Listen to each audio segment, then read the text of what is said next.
Ang ganda po ng ambience dito mga idol, dito sa Tukod na Bato mga idol.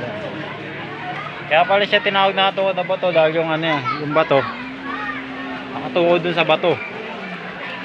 Kaya siya tinawag na Tukod na Bato mga idol. Ganda po ng rock formation dito mga idol. Medyo mababaw lang po yung tubig kasi ano, wala pong ulan, summer po ngayon mga idol. Ayun, ganda rock formation mga idol. Ayun po yung Tukod na Bato mga idol. Tapos na po tayo maligo mga idol. Binisikleta po natin to mula Valenzuela hanggang ano, dito mga idol. Para makita yung ganda ng Tukod na Bato mga idol.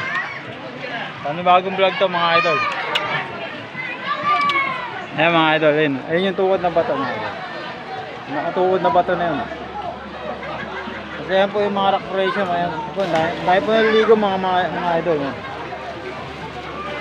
Ang entrance lang po dito 50 pesos mga idol. Ayan po yung rock formation mga idol.